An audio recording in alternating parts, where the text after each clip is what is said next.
Summer is winding down. For others, summer unfortunately is over, and while heading back to school can be exciting at times for families, there's one potentially unwelcoming aspect of summer ending. Of course, that's getting your kiddos back on that sleep routine, if they want to or not. I personally wouldn't want to. But we're here to help you out as part of our Back to School Boot Camp series. Joining us now is Jessica Conrad for UT Tyler School of Nursing. Good morning. Good morning. So we're all talking about sleep. We all need some sleep. Yes, we all need sleep. I didn't get the best sleep last night, I'll be honest, but kids, what should be the ideal amount that they should get at different ages as well? Because I know maybe younger kids may need a little bit more sleep. Right. Preschool age kids, typically from 3 to 5, need a little bit more sleep. 10 to 13 hours is the ideal. School age kids, so 6 to 12, need a little bit less. So 10 to 12 hours is the ideal. And then teenagers need even less, so about 8 to 10 hours for teens. There we go. I think I got maybe 5 last night, so I have some work to do. I know kids, they're up and about, they're getting the summer high, if you want to call it that. They're out and about running. How do you get them to go to bed? So the best thing I can suggest is to create a healthy sleep routine. Routine is the ideal goal. So start with something like a wind down bath. You can do that with essential oils that can be relaxing, like lavender or chamomile, and then creating a great sleep environment. So ideally a cool place, but a warm bed, and then dark. You want kiddos to sleep in the dark because that's where your melatonin is made naturally. Yeah, make sure to close those curtains. That's what I'm most excited for as we head into the colder months, is that Yes. it gets dark. When I go to bed at like 7 o'clock at night, I know a lot of kids maybe feel anxious going into the new school year. That can maybe also affect their sleeping schedule.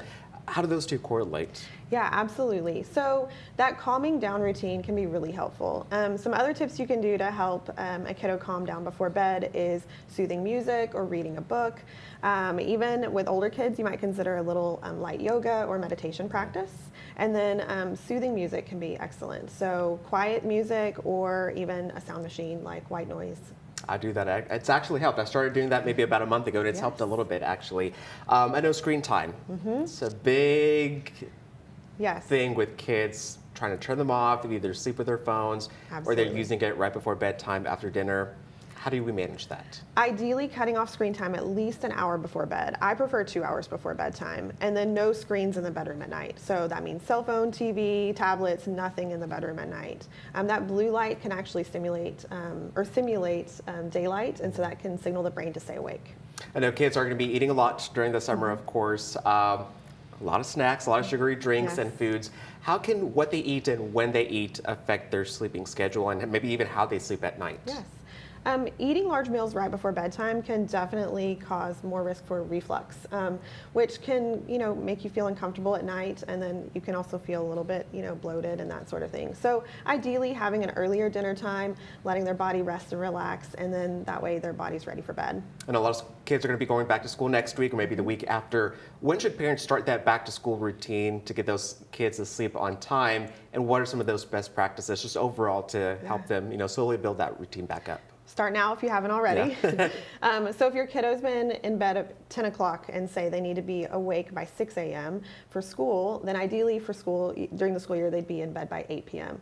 If they're currently going to bed at 10, then maybe start backing it up in small increments. So 10 to 15 minutes each night. So tonight, try for 9:40, maybe tomorrow night, 9:20, and back it up slowly until next week. And turn off those phones, most importantly. Turn off those phones. All right, Jessica, thank you so much for joining us this Thank morning. you. Hopefully everyone out there can sleep just a little bit better, even though you're not going back to school. Thank you so much again. We'll be right back.